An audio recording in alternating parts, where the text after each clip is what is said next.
TG Plus News edizione di Venezia, buonasera. In apertura del nostro notiziario la cronaca. Avvio del collegamento diretto annunciato oggi tra l'aeroporto Marco Polo di Venezia e quello di American Airlines di Dallas-Fort Worth in Texas. Una nuova rotta con gli Stati Uniti varata a poca distanza di tempo da quella verso la capitale statunitense di United Airlines, inaugurata lo scorso 23 maggio. Con questo traguardo la stagione raggiunge i 7 voli giornalieri per gli USA, compresi quelli per Atlanta e New York JFK di Delta Airlines, la compagnia maggiore statunitense che quest'anno festeggia i 25 anni di presenza all'aeroporto veneziano. Cambiamo argomento. È in corso la realizzazione da parte di Veritas della nuova condotta necessaria a portare acqua potabile dai pozzi di Roncadelle di Ormelle e Negrisia a Tondona di Piave verso il litorale iesolano, attraversando il territorio del comune di Ponte di Piave.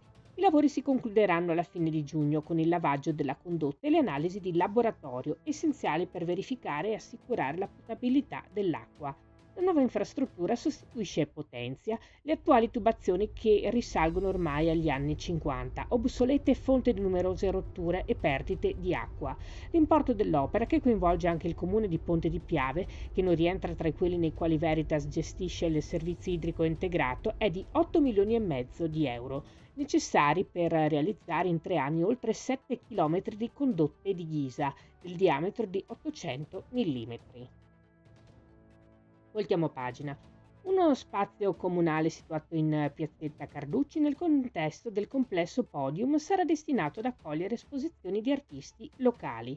Il comune di Jesolo ha deciso di mettere a disposizione i locali di proprietà dell'ente ad artisti del territorio interessato a presentare i propri lavori alla cittadinanza e agli ospiti della città. L'iniziativa, intitolata Artemia Galleria d'Arte Dinamica, viene avviata in via sperimentale per quest'anno in collaborazione con il comitato Jesolo Lido Centro e nasce con l'obiettivo di valorizzare uno spazio pubblico finora inutilizzato per promuovere il talento artistico locale e valorizzare la cultura come bene condiviso.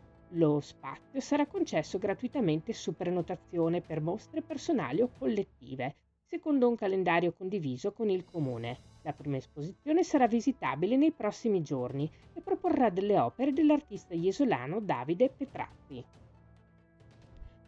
Ed ora lo sport con il calcio. Il Venezia Football Club comunica di aver completato in data odierna il deposito della documentazione necessaria per l'iscrizione al campionato di Serie B 2025-2026, trasmessa via PEC alla Lega Serie B e tramite portale web alla FIGC. Contestualmente è stata presentata alla Lega Serie B la fideiussione richiesta. Il club ha inoltre provveduto al deposito degli adempimenti previsti dalle licenze nazionali relativi ai criteri infrastrutturali, sportivi e organizzativi in vista della scadenza del 6 giugno. Il Venezia Football Club, si legge in una nota ufficiale, desidera ringraziare il Comune di Venezia, in particolare l'Ufficio Sport e l'Ufficio Eventi, per la collaborazione e la disponibilità dimostrata. Questa era la nostra ultima notizia. Grazie per essere stati con noi. Arrivederci.